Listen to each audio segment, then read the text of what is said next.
Steelers shouldn't fire Mike Tomlin, but changes need to happen now. 2018. There are quite a few reasons why Mike Tomlin should not be fired and will not be as coach of the Pittsburgh Steelers. Let me give you 10. The Rooney family is sane. The Rooney family reads the paper and hears the voice of the fan, but allows neither to dictate family business. You don't fire a head coach after a 13-4 season, unless the locker room is in flames. You don't fire a head coach after winning 48 games in 4 seasons, unless the locker room is in flames. The locker room is not in flames. The Steelers have made their living, and built their success over the past half-century, on stability. The 3 head coaches in the past 49 seasons have lasted, in order, 23 years, Chuck Noll, 15, Bill Cowher, and 11, Tomlin.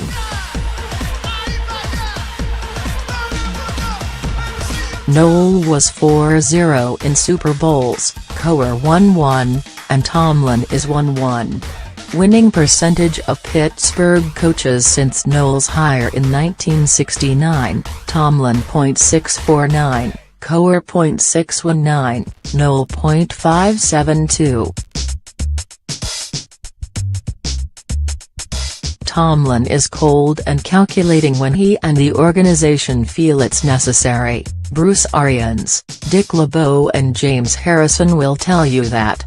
By and large, players like playing for him, and players play very hard for him.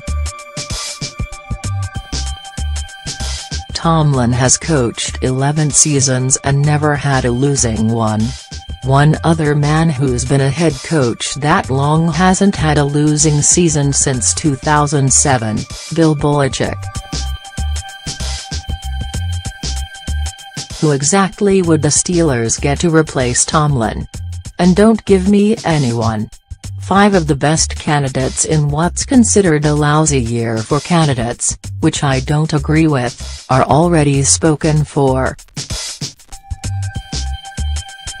So ask yourself, pick a coach you can get. Jim Schwartz? Jim Bob Cooter? Steve Wilkes? James Bettcher? I am not maligning them in the least. I am just asking if, as a Steeler partisan, you'd like one of those coaches over Tomlin. Tomlin would be foolish to take President Art Rooney to a looming vote of confidence, if one is coming, as an everything's fine mandate. Tomlin may need to fire offensive coordinator Todd Haley. Whatever happens on the offensive staff, a team with this talent has to be better than 8th in scoring and 20th in rushing yards.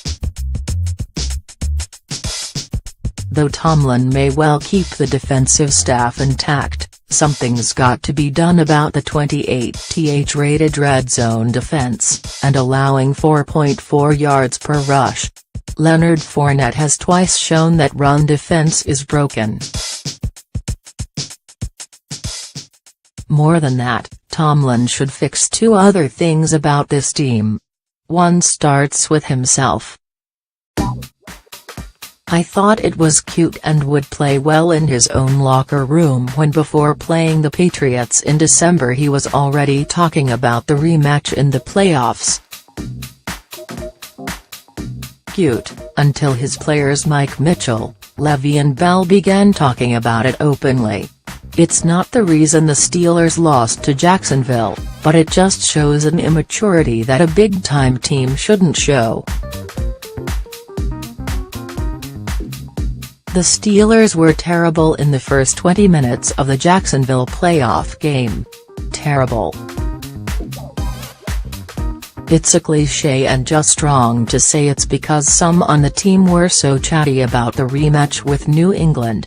But Tomlin shouldn't give his players the leeway to talk crap by starting the talk himself. I also think the offense has to be more disciplined.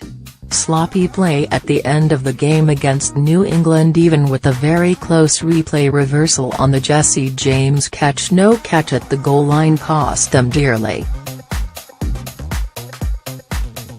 On 2nd and 10 with no timeouts left at the Patriots' 10, Darius Hayward-Bay caught a crossing route going across the middle and couldn't get out of bounds.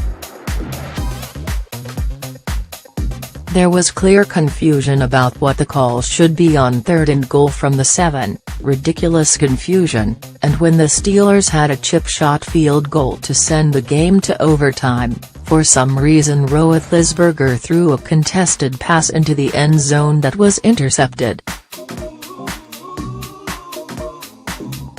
Game over instead of making a safe throw and, if it was incomplete, kicking the field goal and going to overtime.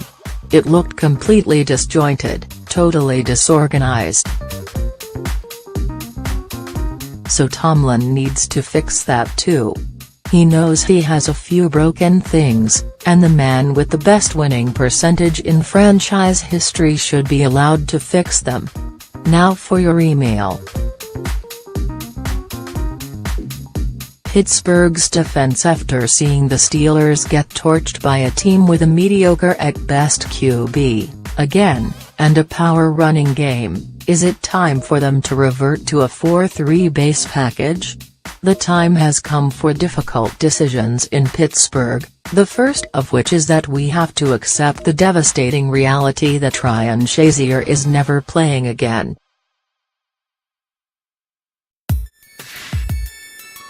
The Steelers need to understand that even while he was around, the defense was, at best, around the 10th best in the league and horribly vulnerable to power runs straight up the gut as the Jags and Bears showed. It seems to me that the only time a 3-4 truly worked anyway was when you had a generational player like Troy Polamalu who could hit a runner like a linebacker or drop into coverage like a corner. Without that kind of mismatch in D, the 3-4 just doesn't work anymore. Given that the 3-4 was really just a holdover from when Dick LeBeau was running the defense, maybe it's time to move on? Leo, Perth, Western Australia. Great to hear from you, Leo. What a fan you are, obviously. Because there are so many hybrid schemes being played in the NFL now, I don't get too excited about whether a team says it's a 3-4 or 4-3 base defense. Look at the Patriots. They shift from one to the other series by series. In my opinion, Pittsburgh needs to draft a sideline-to-sideline linebacker to replace Shazier. That's the biggest need. Get rid of the meaningless extra point after a walk-off touchdown. I feel NFL needs to drop the mandatory extra point attempt rule in situations like Saints-Vikings in the postseason. Gathering 11 Saints players in a disappointing time like that is embarrassing. Christopher D. The reason that rule is in place is because one of the down-the-line playoff tie-breakers is point differential. And it should be in place in the regular season, and in playoff games that have a 2-point margin or less, and because returning a failed conversion to the opposite end zone gives the defensive team 2 points. But in any playoff game when the margin is 3 points or more, there's no need whatsoever to run the play, and the league should change the rule.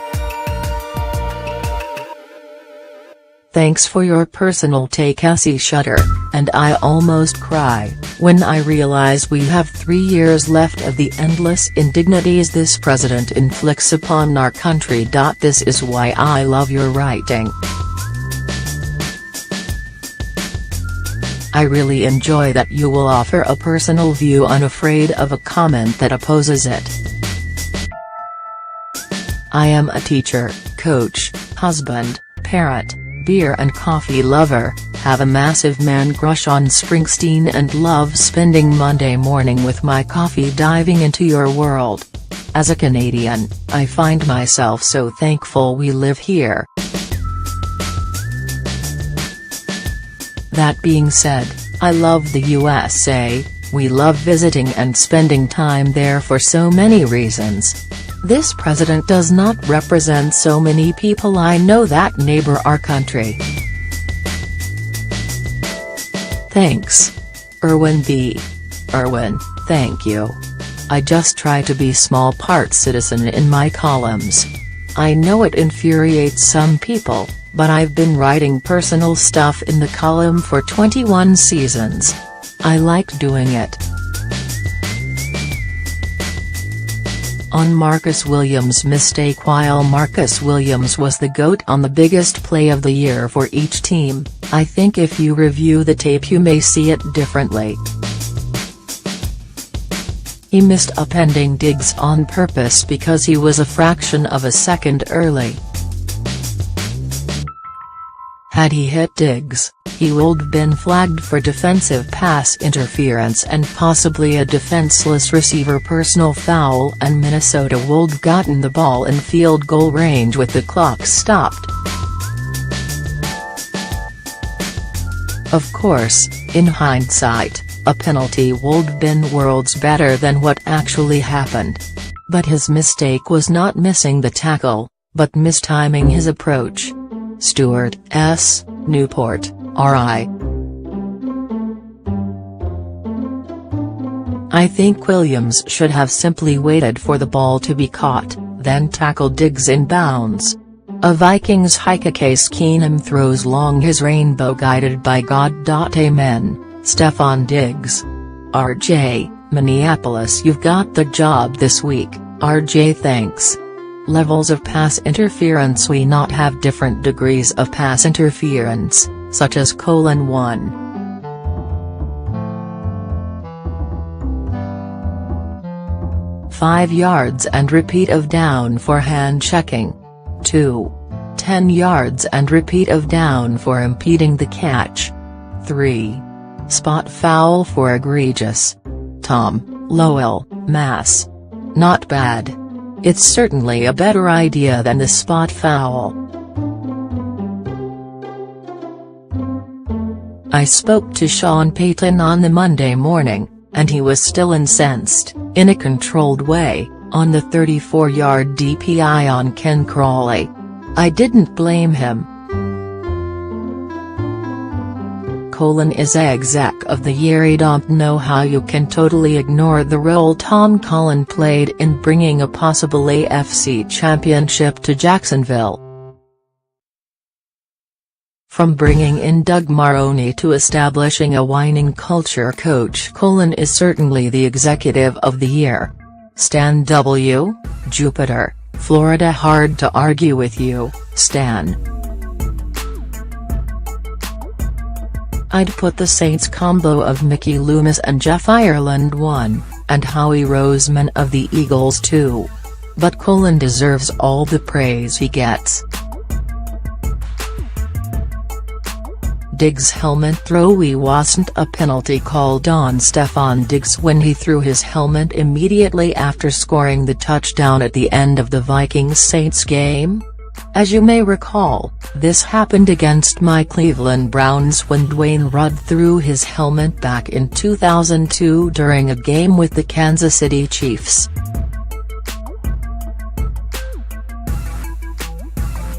Why would this be treated differently?